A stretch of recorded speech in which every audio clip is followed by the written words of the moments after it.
Alright, this clock we got it to work by putting the clips on. But let's assume that that didn't work for you, that your clock still will not animate, that the tail doesn't wag, eye don't roll, it still just stays dead there. It did wag though when the eyes were connected, we proved that before. So that must mean there's more going on with the eyes creating friction than just those clips missing. And you may have clips on your eyes also. They may not be missing. And still, disconnecting the eye stems didn't solve your trouble. You will have occasions where you can disconnect both eyes.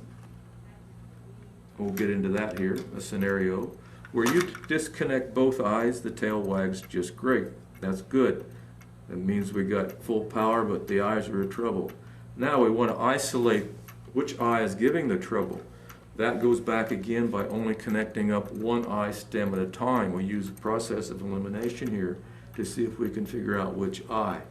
So put one eye stem back through the inside slot and start wagging again.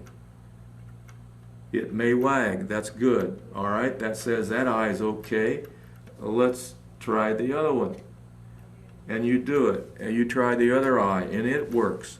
And then you go back, continuing on here with processes, that you connect both eye stems back up to the pendulum, and now it stops. It does not wag when both eyes are connected, but it will wag when only one eye is connected. What is going on? Well, it's either one of two things.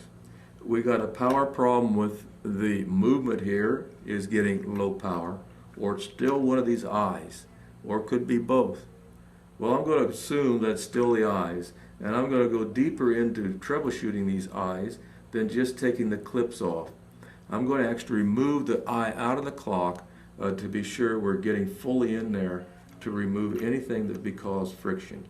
Not only missing clips can do it, but if there's a slight accumulation of some dust over the years, which happens a lot, clocks that are 5 or 6 years old or more happen to collect just enough dust in the pivot hole, this bottom eyeball here, that will stop the animation.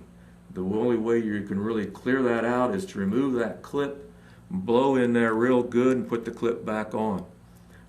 Also, removing the eye is another way. So I'm going to show you how to pop this eye out.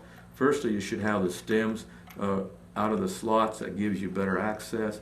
I'll move that stem over to the side here. To get the eye out, all you're going to do is compress the eye downward from the top. You'll notice there's a small pin on the bottom holding that eye in that clock. There's one on top. If we expose that top pin by putting a finger on inside, one on the outside, squeezing that clock eye down, it'll come out of the back of the clock, and we have it out. What we want to examine here now is make sure these pins, the one on the top and the one on the bottom, are nice, smooth, and rounded, that there's no bentness to them, they're not appear to be broken. That looks good. What you want to do then is clear out that little hole in there.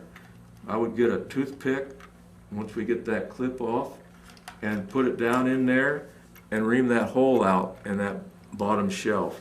You also stick it into the top. That will normally make sure that everything is clear. And then put these eyes back in. Now another caution I give you is do not remove both eyes at the same time. These eyes are configured slightly differently for right versus left. There is no R or L marking on them, and you can see that sometimes these are a little hard to get back in. All you got to do is get the right leverage though with your fingers. Squeeze it down, you get the clearance, the eye is now back in. Once you've done both of these eyes, taking them in and out, and your clock still will not animate, and so you've done all that, and you still can't get the tail to wag, now you're back to an issue usually with the movement itself. There is something that is preventing good power coming out of this unit. Could be loose batteries. Go back to your battery test before, and if you've got loose batteries, one of them falls out, that can prevent an animation issue. And this is where I'm going to show you how to tighten a loose battery.